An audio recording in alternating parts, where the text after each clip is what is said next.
So if the all-in-one's so great, how have I never heard about it before? Well, I'll tell you the story. Remember the bag phone? That was one of the first commercially available mobile phones to hit the market in the 1980s. I remember our family bought one when I was like 8 in 1980, and we stored it in the glove box of our car, seldom if ever using it due to the astronomical cost per minute. To this day, I don't think we ever actually made one phone call from that bag phone. We were afraid of the bill. Fast forward from 1980 to 2000. Phones were still hilariously huge, but they were getting more convenient. I remember disagreeing with my wife in 2000 because she felt like she needed to have a phone in her car in case something happened. And I was incredulous. I was like, we can't afford that. And besides, why would you ever need to make a phone call in the car? Okay, I was a little off on that one. Thankfully, my wife never had this critical emergency where she had to make an expensive sat phone call.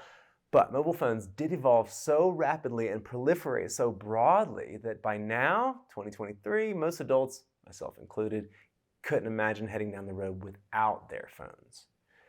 That took a very long time. Just 15 years ago, end of 2007, only 9% of the world had a mobile smartphone subscription. Today's estimate, 84%. How did that take so long to break into the market? And why do things that eventually take over initially take so long to be adopted? There's two reasons: familiarity and social custom.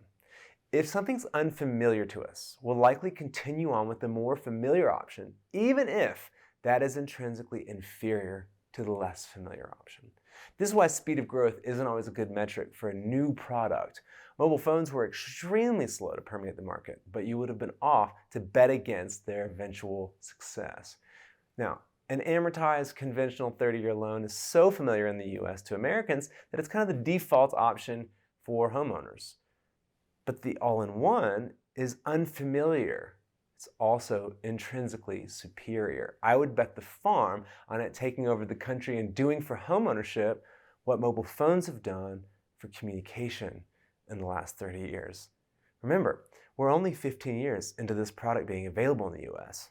In phone terms, that's early days. All that to say, the fact that you're just hearing about it means very little. Anytime a new product becomes available, it's so superior to its predecessor. The question isn't how many people are getting on board at the start, just like phones, just like electric cars. The question isn't how many people are buying electric cars right now. The question is how many people that buy one will ever go back to a gasoline car. Regarding the all-in-one, the question isn't how many people already have one and why have I never heard of it. The question is how many people that got one would ever go back to any other kind of loan. The second reason is because social custom. We are programmed by instinct to follow our habits and to follow social copying. So anytime something new comes along and challenges us to stop doing things one way and start doing it another way, we're going to be hesitant. That makes sense. If everyone else ate the purple berries and they didn't keel over and die, I'm probably safe to eat the purple berries too. If you don't know anyone in the all-in-one, you probably haven't ever really explored it.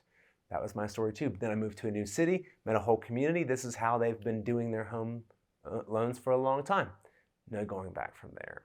Mobile phones, they've come a long way since their baggy beginnings. Mortgages have too. Just like you, I'll never go back to not having a mobile phone. I've driven several electric cars for the last 8 years. I can't imagine ever going back to a gas-powered car.